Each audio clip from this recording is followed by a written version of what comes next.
If someone described the idea of Borderlands 4 to me, I think I would hate it.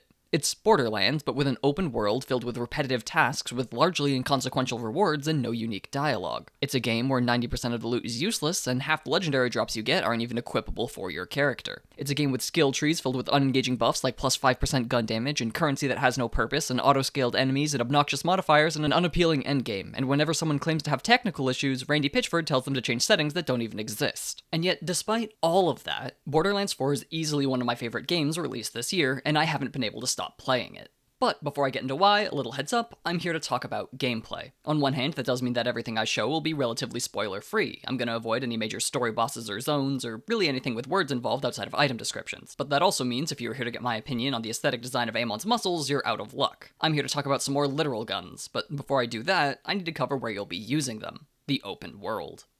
Now, in a way, the Borderlands games have always been open world. The ability to go back and revisit old areas to complete about 20,001 side quests has been an integral part of the experience since day one, but it's never been quite like this. The armies of self-contained zones you'd fast travel between are gone, replaced with one giant map to be revealed over the course of a full playthrough. As long as you've cleared the tutorial, you can go practically anywhere, exploring the objective-filled world to your heart's content. However, it's those objectives that originally got me questioning why, or even if, I was enjoying the game. Fortunately, I had a lot of time to ponder this question because there are a lot of these. Like, a lot.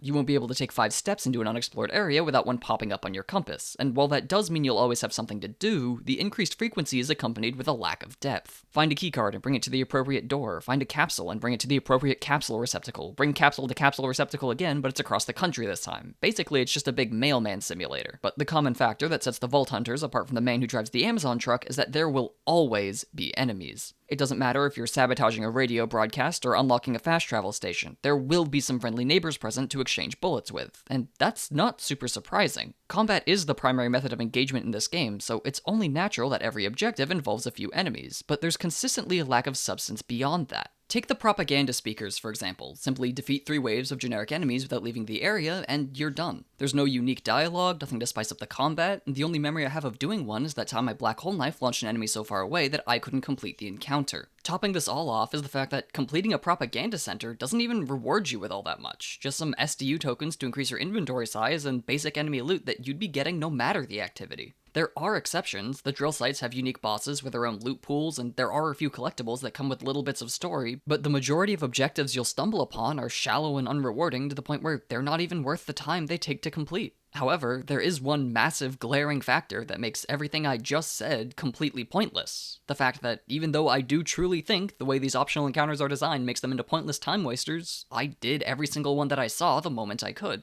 And it's not because of some horrible mobile game style, I paid money for this and I'm gonna Stockholm myself into getting my money's worth type thing. I really did enjoy my time with these contentless objectives. And while that was a great thing while I was playing the game, it's causing a lot of problems for the current me trying to script this video, because, well, I am here to analyze the game. But what do I talk about if the results of my analysis aren't lining up with reality? I've legitimately spent about a week struggling with this problem, putting this script through version after version, but finally, after a significantly larger than expected amount of time, I came to a surprisingly simple conclusion. It doesn't matter what you're doing, it matters what you're doing. Now, because English sometimes has problems being a functional language, that last sentence doesn't really make any sense, but to summarize a conclusion I came to like a normal person, I decided that, yeah, the objectives in this game aren't great, but the act of completing them was always enjoyable because it let you play the game, and playing this game is consistently an incredibly enjoyable experience. The lone act of firing a Jacobs shotgun at an Order watchman fills my brain with so much dopamine that it doesn't matter if that watchman is guarding a chest or a tower or is just farting around in the middle of nowhere, it'll feel good. But that's also a problem, because now what do I talk about to fill out that 15-minute runtime for that beautiful ad money? Well, simple. I'm going to talk about shooting an Order watchman with a Jacobs shotgun for 15-ish minutes, because there is a lot that this game does to make it a uniquely enjoyable experience. Borderlands has always been a series about getting what sane people would call way too much loot and making something really cool out of the 9 or so pieces you've decided matter the most. It's literally responsible for the term looter shooter, a genre all about getting way more guns than you could possibly hold, and is to this day considered one of the best of its kind. So with people already calling Borderlands 4 the best of the series, it's no surprise that the guns you get are, in my opinion, better across the board than they've ever been before. But of course, I can't properly discuss loot without talking about rarity first. It's that simple sliding scale you all know and love, with white commons at one end and orange legendaries at the other, and perhaps unsurprisingly, the legendaries have always been the strongest. There are exceptions, especially if you look at Borderlands 2, but but most of those come in the form of direct mission rewards and are more or less removed from the concept of rarity as a result. This meant that once you progressed far enough into the game, 99% of the loot you got from the iconic Borderlands loot explosions wouldn't really matter because it wasn't legendary. Sure, you probably had a preference in manufacturer. I'd know I'd take a Jacob's pistol over a Maliwan one any day, but you'd almost always rather have a higher rarity item in that slot. This is a big part of what led to the insane drop rates in Borderlands 3, where you were constantly showered with orange guns, grenades, and class mods since they were the only things that could properly get players excited. But Borderlands 4 has taken the much more sustainable route of bringing the rest of the loot pool up to that legendary level.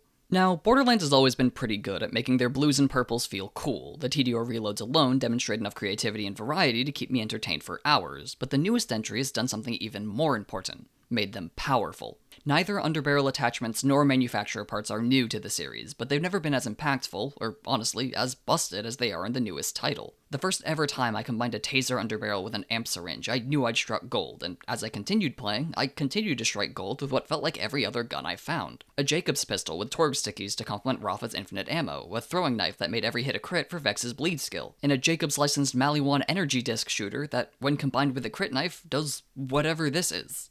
Now yes, I got really lucky finding these drops, and yes, that last one is almost definitely a bug, but the point is, all of these came from random chests or enemies that I could have found anywhere, but they still offered a noticeable improvement to my current build. I wasn't looking for these, I didn't even know they existed, and honestly, I've probably lost a ton of other similarly effective guns because I wasn't paying enough attention. But that's just further incentive for me to care about all the loot I receive, legendary or otherwise. Farming feels more optional than ever, as the lower rarity guns I've been talking about don't have a dedicated source. You're just as likely to get one from an endgame boss as you are the first in the entire game, so there's always a chance for players to find something valuable, even if they're just fighting waves of generic grunts in the open world. The constantly increasing level of said world also forces players to keep swapping up their guns. Unless a weapon is truly game-breaking, it will get outscaled, so there's always ample encouragement to pay attention to the rewards being presented. In some cases, a fun new tool can even be enough to warrant respeccing an entire build, completely changing the way a player plays the game just because they wanted to make the most out of some blue rarity sniper with a really cool-sounding alternate fire mode. The almost forced variety on the loot end of the experience can more than make up for the lack of variety in objectives, making sure that even if you're fighting the same enemy for the 100th time, it still has the potential to be a completely new experience. But I've gotten a little off track here. I started this section by talking about how good it felt to evaporate an Order Watchman with a Jacob's shotgun, and not only was the specific weapon I showed bereft of any weapon parts or fancy alternate fire modes, it was also a legendary, one that I intentionally farmed for at that. It wasn't some reward I randomly found off a generic grunt. I fought this one boss for 15 minutes straight to get my hands on it, so why did I choose it specifically as my example? Well, that's because there is a second half to this gameplay equation. I know I just spent a bunch of time talking about how the potential value of incidentally acquired loot improves the experience, but Borderlands has always been a game about farming. Especially now, with the return of dedicated drops and the convenient new respawn the boss as many times as you want machine, the series is encouraging you to fight one guy over and over again more than ever before, and I'm gonna be honest, I should have mentioned it way earlier in the video. I'd said that I was confused by how I enjoyed the open world activities despite their lacking variety and quality, but they're leagues more interesting than literally fighting one guy 50 times, and yet, Borderlands 4 has made me enjoy farming.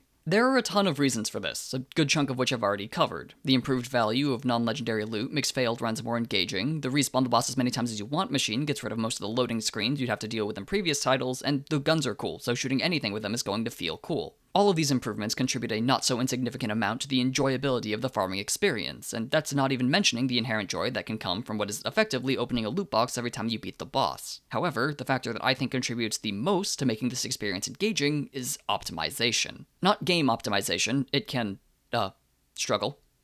Sometimes. But player optimization. Taking the tools you've been given and completing a task, in this case reducing a boss's health bar to 0, as fast as possible. Making sure you have your rep kit buffs up, that your action skills off cooldown, switching your fancy shotgun from factory setting to death laser. Even before the fight starts, you have a lot of things to keep track of. Once it has started though, you'll have even more important information to remember to make sure you're going as fast as possible. Keeping an eye on the cooldowns of your skill and rep kit, tracking which underbarrels are out of ammo, checking if your amp shield is full if you have an amp shield, making sure you throw your grenades in the right way so you both deal as much damage as possible and don't blow yourself up in the process. And that's not even mentioning what the boss is doing. There's a lot to perfect for any given fight, but even if you're late game and it boils down to shoot your incredibly broken shotgun one time and you're done, there's still a lot to enjoy. The movement of this game is far more engaging than it's ever been in previous titles, and that applies during combat, sure, but it's the in-betweens where it really shines. Getting back to the reset machine, and then back again to the boss arena might be a simple task, but it can be incredibly engaging to master. The first boss of the game, who has a pretty simple path to and from the arena, ended up having one of my favorite runbacks because of some air movement tech and this conveniently placed wall. It got to the point where I was throwing grenades before the boss even spawned in, and climbing out of the arena before he'd even had a chance to drop his loot, and something about getting this loop down as fast as possible was addicting. I found myself booting up the game just to find a random boss and see how fast I could clear it on loop. Not for the loot, but for the experience itself, again proving that the game didn't need to spend time creating special activities or enticing rewards to get me playing. It gave me the sandbox, and I started making my own objectives. No shiny loot boxes or other number go up machines required, just pure intrinsic motivation, and that's honestly some of the highest praise that I can give a game. But no matter how high the praise, that doesn't change the fact that I've gone off topic again. After all, my example had me evaporating an Order Watchman with a Jacob shotgun, and this guy is definitely not a boss. You could technically try to farm them, I guess, but optimizing that just means running around the overworld looking for him, so it doesn't really give the same feeling as farming an enemy that's at least important enough to have a name instead of a job title. No, the reason I specifically mentioned shooting a random grunt with a Jacob shotgun is because there's a third half to this. There's a third half to this gameplay equation. When you shoot a gun in Borderlands 4, there is a lot that goes into calculating the damage that it does. There's gun damage, of course, but then there's crit scaling and even crit chance. There's resistances or weaknesses tied to the enemy's level and your gun's element or elements or lack of element. And then there's enemy-specific resistances with things like armor or funny crystals, and also there are a bunch of enemy modifiers, and at least 2 of them got affected somehow, and that's before we even get into what your build brings. Which includes shield buffs like amp, rep kit buffs like enrage, and also amp relic buffs that increase your gun damage or crit damage or buff specific weapon manufacturers in various ways that generally lead to more damage, and class mods that also give gun damage and crit damage, and also I forgot weapon specific damage, and also elemental damage, and then there's grenade amp and firmware buffs and specializations, and also the entire Vault Hunter skill tree that ranges from more gun damage to damage someone with a skill while overdrive is active to get a stack of shock that increases overdrive bonuses that include increased gun damage, but double increased gun damage while you're charging, not firing this offhand laser, and it ends with overdrive ends, and there's also like 50 other things that I can't say now because I would like to breathe sometimes in the next 0.5 seconds, please. And yeah, I want to talk about that.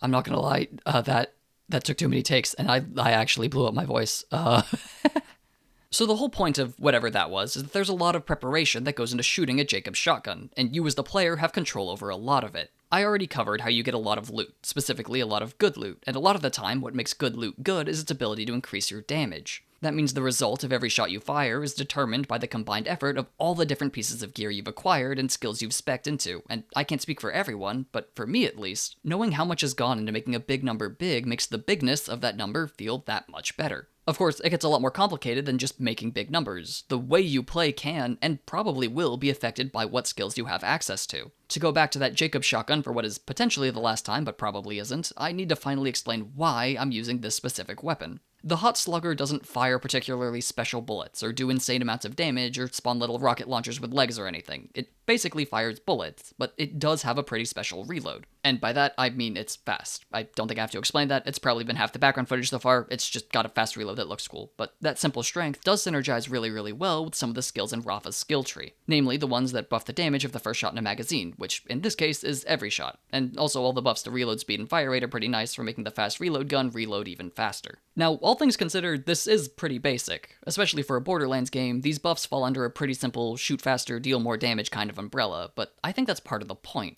Rafa has more fantastical builds. Most of my playtime was spent converting my health into an infinite number of grenades, but even simply putting a few points into making a gun shoot a little faster and deal a bit more damage makes shooting that gun feel a whole lot better. It taps into the very personal feelings that come with comparison, to both other players and to your past self. Sure, anyone can pick up this gun and use it, but do they have the perk that makes the first shot do bonus corrosive damage? Are they good enough at the game to hold down right-click to charge the laser for the damage bonus while also holding down right-click to fire the weapon? I mean, probably, but even I didn't have the class mod that lets me charge and fire the laser as many times as I want until 30 minutes ago, so my numbers are even bigger than they were then, and I'm sure I'll find something else that'll make them even bigger somewhere down the line. When you take all of these things and combine them, the potential for good rewards from any activity, the satisfaction from putting together a good build, and the simple joy that comes from just running and gunning with this playground of a moveset, it shouldn't come as a surprise that it doesn't matter what you're doing as long as it involves shooting that gun, or throwing that grenade, or even punching people in a way that's only possible because of everything you've done to make it work. Some of the most fun I've had in this game came from camping out on a ledge, overlooking the open map with a sniper I got from a world chest, taking shots at whatever targets happen to pass by and hoping I can get Vex's bleed to proc. It came from finding random groups of enemies and seeing how many of them I could kill with a single usage of Amon's weird axe boomerang thing. It came from coming across a random Order watchman and shooting him with my Jacob shotgun.